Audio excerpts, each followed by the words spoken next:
అందరికీ నమస్తే.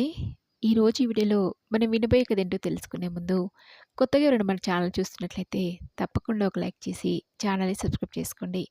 ఇక కథలోకి వెళ్తే, ఆదిత్య అప్పుడే ఆఫీస్ నుంచి వస్తూ రోజులాగే తన తండ్రి బయట వరండాలో వాలు కుర్చీలో కూర్చొని పేపర్ తిరిగేస్తున్న దృశ్యం కనిపించకపోవడంతో ఇంట్లోకొచ్చి తన భార్య శైలుని అడిగాడు. "శైలు, నాన్నెక్కడా? రోజు నేను ఆఫీస్ నుంచి వచ్చే ఈ సమయానికి బయటే కూర్చొనుంటారు కదా! ఈరోజు నాన్నెక్కడికి వెళ్ళాడు? కనిపించట్లేదు" అడిగాడు ఆదిత్య. "మావయ్య గారు ఇందాక బయటే అటూ ఇటూ తిరుగుతూ ఉంటే నేను చూశాను. ఇంతలోనే ఎక్కడికి వెళ్లారు? బయటికి వెళ్తున్నట్లు నాతో చెప్పలేదే? ఇక్కడే ఎక్కడో ఉండి ఉంటారండి. ఉండండి, మీకోసం కాఫీ తీసుకొస్తాను" అంటూ శైలు కిచెన్‌లోకి వెళ్ళింది. ఈలోగా ఆదిత్య ఇంట్లో, బయట, మేడ మీద తండ్రి కోసం వెతికాడు. ఒకవేళ వీధి చివరన దాకా గాని ఏమైనా వెళ్ళాడా అని చూసొచ్చాడు. ఇక్కడ తండ్రి జాడ కనిపించకపోవడంతో ఆదిత్యలో చిన్నగా కంగారు మొదలైంది. తండ్రి కోసం వెతికి వెతికి ఇంట్లోకొచ్చిన ఆదిత్యకి శైలు కాఫీ కప్పుతో ఎదురొచ్చి, "మన వెనుక వీధిలో ఉన్న పార్కుకి గాని వెళ్ళారేమోనండి. ఈ మధ్య అక్కడికి తరచుగా వెళ్ళి కాసేపు కూర్చునొస్తున్నారు. వచ్చేస్తారు. మీరు కంగారు పడకుండా ముందు ఈ కాఫీ తీసుకోండి" అని శైలు భర్త చేతికి కాఫీ కప్ అందించింది. కాఫీ తాగి కప్పుని ఎదురుగా ఉన్న టీపాయ్ మీద పెట్టి, "నేనిప్పుడే వస్తా శైలు" అని కంగారుగా వెళ్ళిపోతున్న భర్తని శైలు, "ఎందుకండి మరీ అంతలా కంగారు పడుతున్నారు? బయటికి వెళ్ళిన మనిషి రాకుండా ఉంటాడా? ఈ పాటికి వచ్చేస్తుంటారు. మళ్ళీ మీరెందుకు వెళ్ళడం" అడిగింది. "ఏమో శైలు, ఎప్పుడు లేంది నాన్న చెప్పా పెట్టకుండా ఇలా వెళ్ళటం చూస్తుంటే నాకేదో కంగారుగా ఉంది. నాన్న అసలు ఎందుకు వెళ్లారో, ఎక్కడికి వెళ్లారో ఆయన్ని చూసేదాకా నా మనసు మనసులో ఉండడం లేదు శైలు" అని భార్య వద్దన్నా వినకుండా ఆదిత్య తనని వెతకడానికి వెళ్ళాడు. ముందు తమ చుట్టుపక్కల ఇళ్ళవారిని అడిగి వాళ్ళు రాలేదని చెప్పేసరికి తమ వెనుక వీధిలో ఉన్న పార్కుకి వెళ్ళాడు. ఇక్కడ ఆదిత్య తండ్రి మాధవరావు జాడ కనిపించకపోవడంతో కంగారు పడి ఓసారి శైలుకు ఫోన్ చేశాడు ఆదిత్య. ఒకవేళ తను బయటకొచ్చిన ఈ సమయంలో తండ్రి ఇంటికొచ్చాడేమోననుకుని. అందుకు శైలు ఇంకా మావయ్య గారు రాలేదని చెప్పడంతో ఆదిత్య బయటుంచి తమకు తెలిసిన వాళ్ళకి, బంధువులకి ఫోన్ చేసి తండ్రి విషయం అడిగాడు. తమ దగ్గరికి రాలేదని చెప్పడంతో ఆదిత్య కంగారు రెట్టింపైంది. అసలు నాన్నొక్కడే ఎక్కడికి వెళ్తాడు? ఒకవేళ జరగరానిది ఏమైనా జరుగుంటుందా? ఇప్పుడెలా? ఏం చేయాలి? అయినా ఎప్పుడు లేంది నానిలా ఎవరికీ చెప్పకుండా ఎక్కడికో వెళ్ళడం ఏంటి? అంత అవసరం ఏమొచ్చిందని ఆదిత్య తిరిగి తిరిగి ఇంటికొచ్చి, "ఇప్పుడెలా శైలు? అంతా వెతికాను. తెలిసిన వాళ్ళని, దగ్గర బంధువులందరికీ ఫోన్ చేశాను. ఎవరు కూడా నాన్న జాడ తెలుసని చెప్పడం లేదు. ఇప్పుడెలా" అని కంగారు పడుతున్న ఆదిత్యని, "మనం తప్ప మావయ్య గారికి ఎవరున్నారండి? ఎక్కడికి వెళ్ళినా మావయ్యకి మన ఇంటికి రాక తప్పదు. ఒకవేళ తన పాత స్నేహితుల్లో, తెలిసిన వాళ్ళలో కలవడానికి వెళ్ళుంటారు. రాత్రికల్లా వచ్చేస్తారు. మీరేం కంగారు పడకండి" అంది శైలు. "అసలే నాన్న హైదరాబాద్‌కి కొత్త. నాకు తెలిసి నాన్నకి హైదరాబాద్‌లో స్నేహితులు, తెలిసిన వాళ్ళు కూడా ఎవ్వరూ లేరు. ఒకరిద్దరు మా బంధువులున్నా నాన్న వాళ్ళ దగ్గరికి రాలేదని చెప్పారు. సరే చూద్దాం. నువ్వన్నట్లు నాన్న ఎక్కడికి వెళ్తాడు? రాత్రి వరకు తిరిగి వస్తాడేమో" అనుకుంటూ ఆదిత్య గదిలోకి వెళ్ళాడు. అప్పటికే సమయం 8 కావస్తుంది. శైలు వంట పూర్చేసి పిల్లల్ని, ఆదిత్యని భోజనానికి పిలిచింది. ఆదిత్య ఇద్దరు పిల్లలు స్కూల్ నుంచి వచ్చినప్పటి నుంచి మాధవరావు కనిపించకపోవడంతో, "తాతయ్య ఎక్కడికి వెళ్ళారు? మేము వచ్చినప్పటి నుంచి కనిపించట్లేదే" అడిగారు. పిల్లలిద్దరూ అలా అడగటంతో ఏం చెప్పాలో అర్థం కాని ఆదిత్య, "మన బంధువులు ఇంటికి వెళ్ళారమ్మా, వచ్చేస్తుంటారు" అని చెప్పాడు. రాత్రి 7 అయిందంటే చాలు, "అమ్మ శైలు, భోజనం వడ్డిస్తావా?"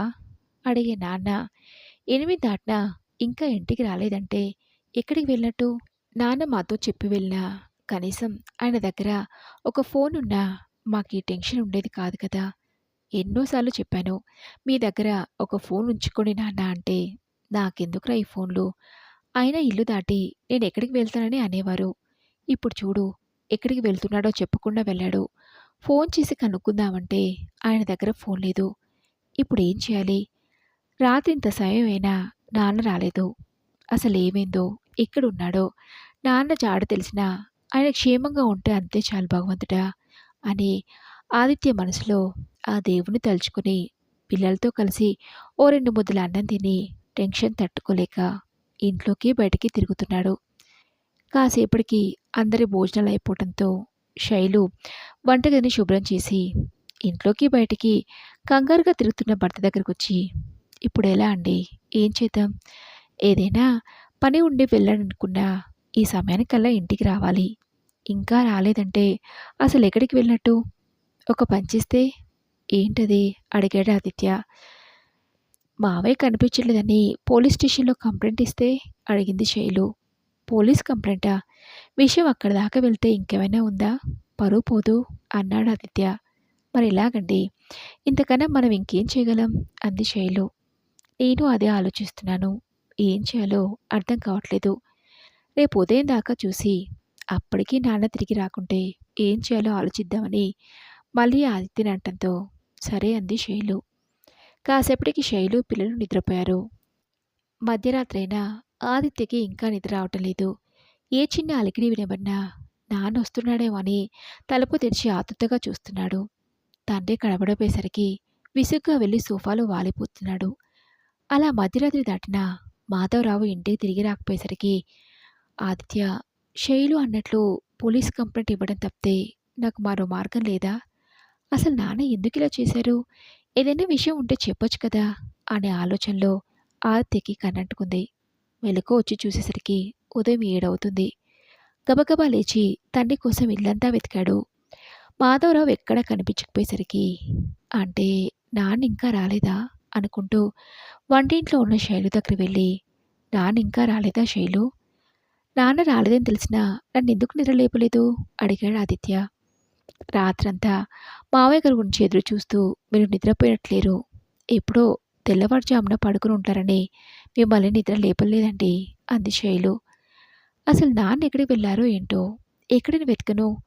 నువ్వన్నట్టు పోలీస్ కంప్లైంట్ ఇస్తే బంధువులు, తెలిసిన వాళ్ళ ముందు మన పరువు ఏం కాను? నాన్న ఏ కారణంగా మనకు చెప్పకుండా వెళ్ళారో కానీ వాళ్ళు మాత్రం మనం నాన్నని చూడని కారణంగానే నాన్న మన ఇంటి నుంచి వెళ్ళిపోయాడు అనుకుంటారు అని ఆదిత్య కాసేపు మౌనంగా ఉండి, ఇంతలో ఈరోజు ఆఫీస్లో ఇంపార్టెంట్ మీటింగ్ ఉందని గుర్తొచ్చి త్వరగా వెళ్ళాలి. ఆఫీస్లో ఇంపార్టెంట్ మీటింగ్ ఉంది శైలు. అదైన తర్వాత నాన్న విషయం ఏం చేయాలని ఆలోచిస్తానంటూ ఆదిత్య రెడీ అవ్వడానికి గదిలోకి వెళ్ళాడు. అరగంటలో గబగబా రెడీ అయ్యి ఆదిత్య ఆఫీస్కి బయలుదేరాడు.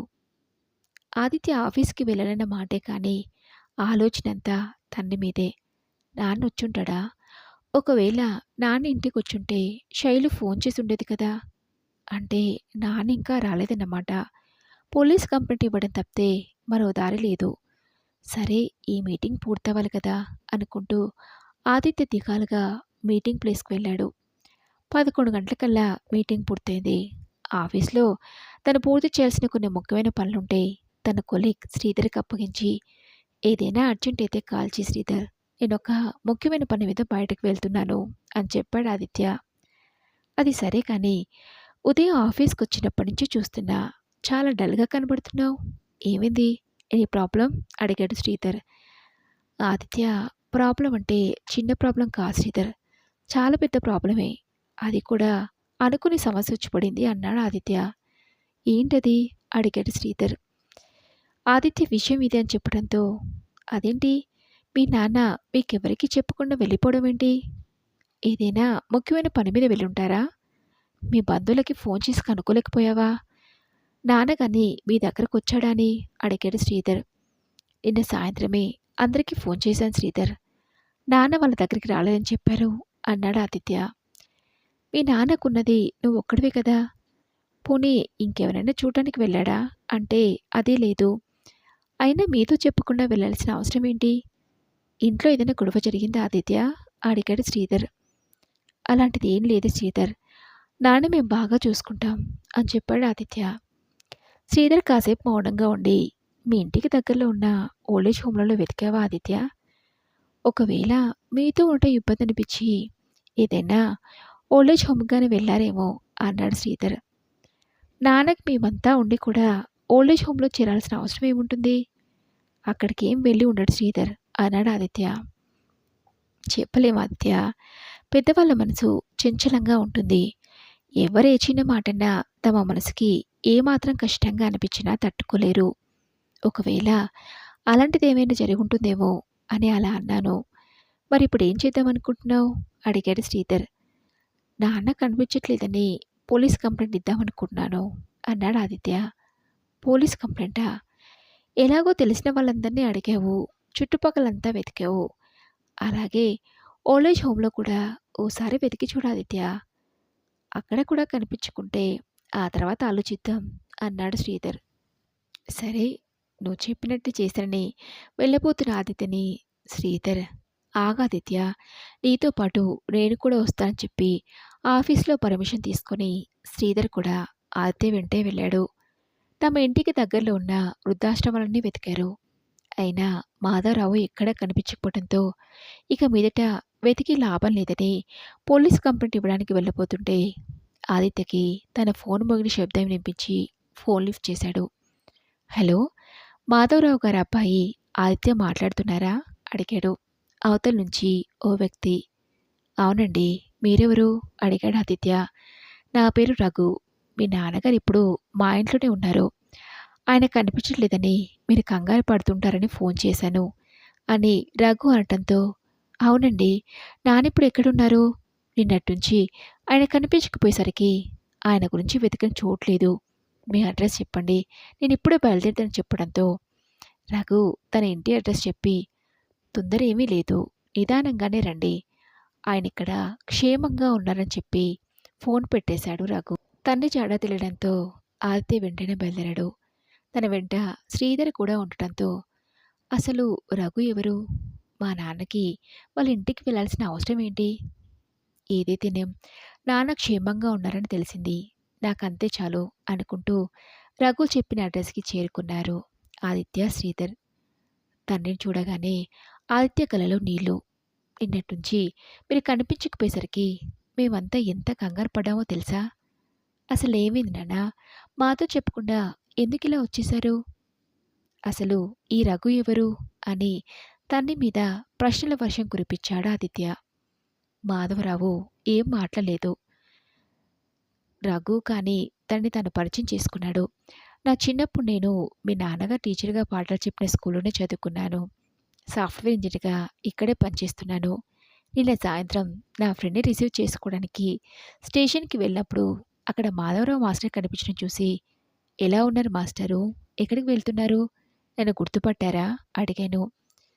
చాలా కాలమైంది కదా, నన్ను చూసి బహుశా గుర్తుపట్టలేదనుకుంటా. కాసేపటి తర్వాత చిన్నప్పుడు విషయాలు, నా వివరాలు చెప్పడంతో గుర్తుపట్టి, నువ్వా రఘు? ఇప్పుడు ఏం చేస్తున్నావు? అడిగారు. ఒంటరిగా ఉండి ఏదో కన్ఫ్యూజన్లో, అలాగే కొంచెం భయపడుతున్నట్టు కనిపించి, ఈ సమయంలో ఒక్కరే ఎక్కడికి వెళ్తున్నారు మాస్టరు? అడిగాను. ఎంత అడిగినా ఏమీ చెప్పట్లేదు. అప్పటికే సమయం 7:30 కావస్తుంది. ఎంత దూరం ఎక్కడికి వెళ్ళాలో, ఒంటరిగా ఎలా వెళ్తారు? ఈ రాత్రికి మా ఇంట్లో ఉండి రేపు ఉదయం వెళ్తురు కానీ అనటంతో సరే అన్నట్లు తల్లాడించారు. వెంటనే నాతో పాటు మా ఇంటికి తీసుకొచ్చాను. నిన్నట్నుంచి ఏదడిగినా పొడి పొడిగా మాట్లాడుతున్నారే తప్ప ఏదీ సరిగా చెప్పడం లేదు. ఉదయం నుంచి చాలాసార్లు అడిగాను, ఒకరే ఎక్కడికి వెళ్తున్నారు మాస్టరు? మీ వాళ్ళ నెంబర్ ఇవ్వండి అని. అయినా ఏమీ చెప్పట్లేదు. తన వెంటే ఉన్న బ్యాగ్లో వెతికితే ఫోన్ డైరీ కనిపించింది. అందులో ఉన్న ఆదిత్య అనే నెంబర్కి ట్రై చేస్తే మీరు లిఫ్ట్ చేశారు అన్నాడు రఘు. చాలా థ్యాంక్స్ అండి. నాన్నని మీ ఇంటికి తీసుకొచ్చి చాలా మంచి పని చేశారు. ఏమైందో తెలీదు, నాన్న మాకెవరికి చెప్పకుండా వచ్చేశారు. ఈ మధ్య ఆయన ఆరోగ్యం కూడా అంతంత మాత్రంగానే ఉంటుంది. ఎటు వెళ్ళారో ఏంటోనని చాలా కంగారు పడ్డాం. సమయానికి నాన్నని మీ ఇంటికి తీసుకొచ్చి మంచి పని చేశారు. లేదంటే నాన్న పరిస్థితి ఎలా ఉండేదో అని ఆదిత్య అంటంతో, పర్వాలేదండి, నాకు తెలిసి మాస్టర్ గారు దేని గురించో ఆలోచిస్తూ కంగారు పడుతున్నారు. రాత్రంతా నిద్ర కూడా పోలేదు. మీరు మాట్లాడుతూ ఉండండి, నేను ఇప్పుడే వస్తానని చెప్పి రఘు అక్కడి నుంచి వెళ్ళిపోయాడు. తండ్రి ముందు మోకాళ్ళ మీద కూర్చొని తండ్రి ఒళ్ళో తల పెట్టుకొని, ఎందుకు నాన్న? ఎందుకిలా చేశావు? మీకేదైనా అయితే నేను తట్టుకుంటానా? ఎంత కంగారు పడ్డానో తెలుసా? ఇంట్లో ఏదైనా ఇబ్బందిగా ఉందా నాన్న? అడిగాడు ఆదిత్య. కొడుకు ప్రశ్నకి మాధవరావు నుంచి ఎలాంటి సమాధానం రాలేదు. చెప్పండి నాన్న. మా వల్ల ఏదైనా తప్పు జరిగిందా? అడిగాడు ఆదిత్య. లేదురా, అలాంటిదేమీ లేదు. నాకెందుకో మన ఊరికి వెళ్ళాలనిపించి బయలుదేరాను. మీతో చెప్పకుండా వచ్చేసాను కానీ, ఒక్కడినే వెళ్ళాలంటే ధైర్యం చాలేదు. ఏం చేయాలో తోచక స్టేషన్‌లో అలాగే కూర్చుండిపోయాను. రఘు నన్ను చూసి గుర్తుపట్టి ఇక్కడ తీసుకొచ్చాడు అని చెప్పాడు మాధవరావు. మాతో చెప్పకుండా ఊరికెందుకు వెళ్ళాలనుకున్నాను నాన్న? అడిగాడు ఆదిత్య. చెప్తే నువ్వు వద్దంటావు కదరా! అన్నాడు మాధవరావు. అంటే? అడిగాడు ఆదిత్య. నేనిక మీదట మీతో ఉండలేనురా ఆదిత్య. నన్ను మన ఊరికి పంపించేయి. లేదంటే ఏదైనా ఓల్డేజ్ హోమ్‌లో చేర్పించు అడిగాడు మాధవరావు బాధ నిండిన స్వరంతో. నాన్న ఎప్పుడు లేనిది మీరిలా మాట్లాడుతున్నారంటే మీరు మా దగ్గర ఏదో దాస్తున్నారు. ప్లీజ్ చెప్పండి నాన్న అడిగాడు ఆదిత్య. చెప్పంది ఆదిత్య వదిలేలా లేడని. నా వల్ల కోడలికి ఇబ్బందిగా ఉందట ఆదిత్య. నా కారణంగా తను ఎటూ వెళ్ళలేకపోతుందట. ఫోన్లో ఎవరితోనో చెప్తూ బాధపడటం చూసి ఇక మీదట నేను మీకు భారం కాకూడదని నిర్ణయించుకుని నీతో చెప్పకుండా వచ్చేసానన్నాడు మాధవరావు.